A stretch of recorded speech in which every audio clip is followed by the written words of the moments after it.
Hi, I'm Ethan, and this is the story of how one stupid lie turned me into a fake millionaire and almost cost me the girl of my dreams. Spoiler alert, designer clothes can't buy you happiness, but they can definitely buy you a whole lot of drama. So, let me set the scene. I'm your average high school junior, decent grades, mediocre fashion sense, and exactly zero confidence when it comes to talking to girls. Especially her, Madison Chen. Long dark hair, killer smile, and yeah, she had no idea I existed. But here's where things get interesting. One day, I'm at the mall with my best friend Tyler, right? And we're walking past this insane luxury store, like the kind where a t-shirt costs more than my dad's car payment. Tyler dares me to go in and try on the most expensive jacket I can find, just for laughs. So I do it.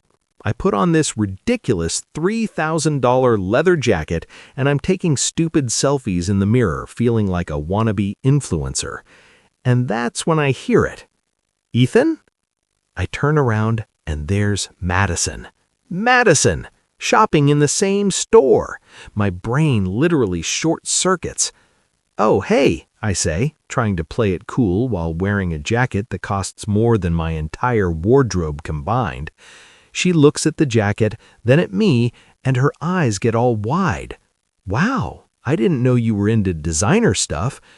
And here's where I should have laughed and said, "Oh, I'm just messing around." But instead, my mouth opens and these words come out. "Yeah, I mean, you know how it is." You know how it is? Ethan, what are you doing? Madison smiles. That's so cool. Most guys at our school don't appreciate quality fashion. I'm sweating bullets now, but I just nod like an idiot. The next day at school, Madison actually talks to me, like seeks me out. We start texting, she asks me about my favorite brands, my family's business ventures, and where I like to travel, and every single time I dig myself deeper into this massive hole of lies. Tyler pulls me aside one day like, "Dude, you need to tell her the truth." I can't. I'm literally panicking. She'll think I'm a total loser. You are a total loser, Tyler says, but at least you'd be an honest loser.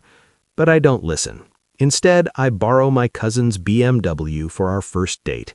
I take her to the fanciest restaurant I can find, using literally all my savings from 2 years of birthday money and summer jobs. I even buy a fake Rolex off some sketchy website. Everything's going great until Madison says, "You know what I like about you, Ethan? You're so real." My stomach drops. Real. That's the one thing I'm definitely not being. The universe has a twisted sense of humor because the very next day, Madison invites me to her house, and you won't believe what happened next. Her dad owns a car dealership, not just any dealership, the one where my dad works, as a mechanic. I walk in, and her dad's face goes from friendly to confused in like 2 seconds. "Ethan? Steve's son?" Madison looks between us. "You two know each other?" And that's when I realized the truth was about to come out and it was going to hurt way more than just ripping off the Band-Aid would have. Here's the thing about lies. They're like quicksand. The more you struggle, the deeper you sink. Her dad doesn't say anything, but Madison isn't stupid. I can see the wheels turning in her head. After dinner, she pulls me aside. "Ethan, is there something you want to tell me?" My heart's hammering. "Madison, because my dad just told me your father is one of his best mechanics, which is awesome, by the way, but it doesn't really match up with the whole millionaire lifestyle you've been showing me." I want to disappear, literally sink into the floor. "You're right," I finally say. "I lied about everything, the clothes, the money, the car, all of it. I thought you wouldn't like me if you knew I was just some regular guy." She's quiet for what feels like forever. Then she says, "You know what the worst part is? I was starting to really like you, the real you, the guy who nervously rambled about his favorite movies on our date, the guy who made me laugh with terrible puns. But now I don't even know who that person is." She walks away, and I'm left standing there feeling like the biggest idiot on the planet. Tyler finds me the next day looking like a zombie.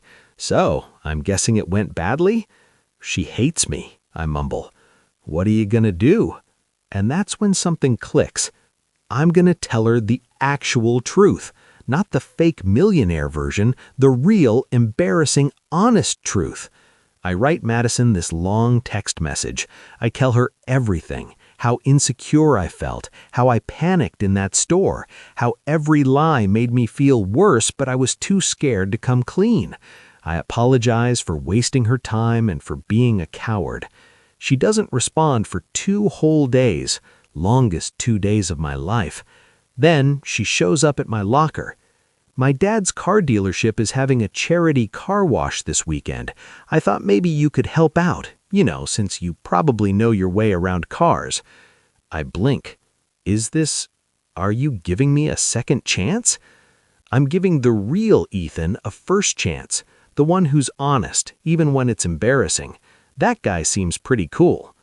I show up to that car wash in my actual clothes, a faded band t-shirt and jeans with a hole in the knee. And you know what? Madison shows up in basically the same thing.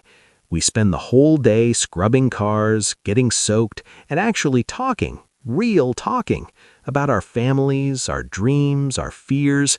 She tells me about the pressure she feels to fit into this perfect rich girl image. I tell her about feeling invisible at school. She says as we're drying off the last car, that designer jacket looked good on you, but this looks better. What, wet and covered in soap suds? She laughs. No, comfortable in your own skin.